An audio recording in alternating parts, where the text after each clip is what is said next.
The intent here today, obviously, there's been a lot of rumors generated from this particular incident because it still is under investigation, but the intent today is to rid ourselves of these rumors based on the information that I'm able to release at this point. I want to start, first of all, by saying that this incident still is under investigation by the Criminal Investigation Division, CID as we know it. But there are a few things that they can rule out at this point that I'm going to discuss here real quick.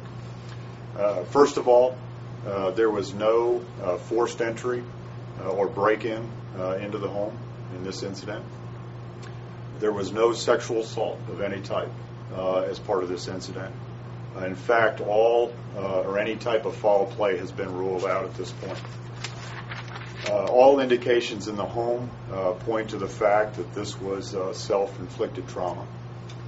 There are also indications of marital discord involved in this case.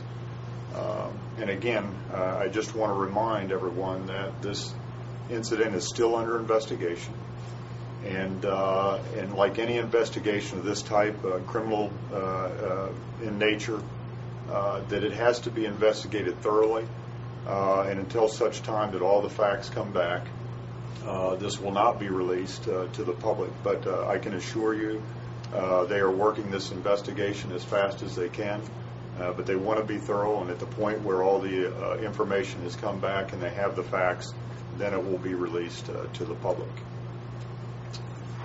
Now, I'll take your questions at this point on the particular incident itself. This woman, her husband, from what I've heard, is still overseas. What's the situation with him right now? Now, he's been returned back. Okay. At the point of the incident, yes, he was deployed, but subsequent to that, he has come back. He's back here now. So he's with the 4th Brigade? That's correct. How was he notified? Through both channels, Red Cross channels, and then through the chain of command.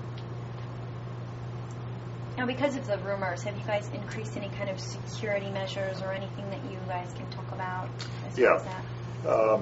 That's a great point, and there's no reason to increase any type of security measures above and beyond what we do, based on what we know of the case right now. And again, we've pretty much ruled out any type of criminal activity, such as you know, the rumors that went about potentially of a mass murderer, a mass rapist.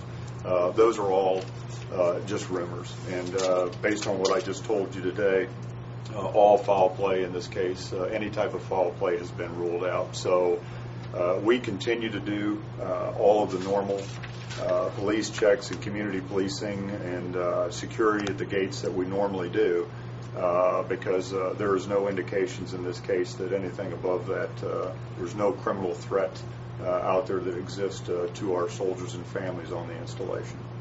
Based on the way things got so out of hand so quickly, are you guys looking at changing protocol maybe in the future so that something like this doesn't happen again if there's an incident like this on post? Absolutely. We realize now that we got to get ahead of this. Sometimes this gets generated and we don't know it's being generated down at the, again, soldier and family level. But clearly what we've learned from this, and we are going to be more proactive.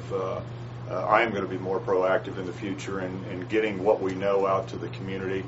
Unfortunately, in cases like this, though, only so much information can be released at certain points in time until that information is releasable. But we'll take a much more proactive stance on this in the future to allay any fears that people may have that they have, some type of criminal threat lurking in the neighborhoods or something like that. And that would be via emails going out to FRGs or something along that line? It'll be all the different types of media that we have. Modern TV, the front line, going down, talking to our housing mayors in the neighborhoods and letting them know what we know.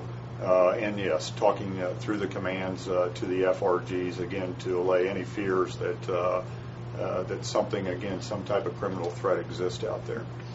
What about the other family members of the 4th Brigade? Are you opening up additional services for counseling or anything like that might, Yeah, those are all available to them, and we do re-emphasize that to the FRGs. And most of those services, again, are available in our Army Community Services. But yes, that's exactly what we've done for anybody that may have additional counseling needs.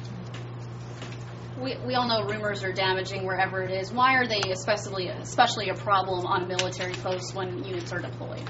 Well, again, we're a very close-knit community, and not a small community, but a close-knit community in the confines of a post. And so when rumors, again, are generated like that, they run rampant, and again, they just move very quickly through a community like this versus, maybe a community a little bit bigger than ours. So we have to go after these very quickly, and that's what we've tried to do.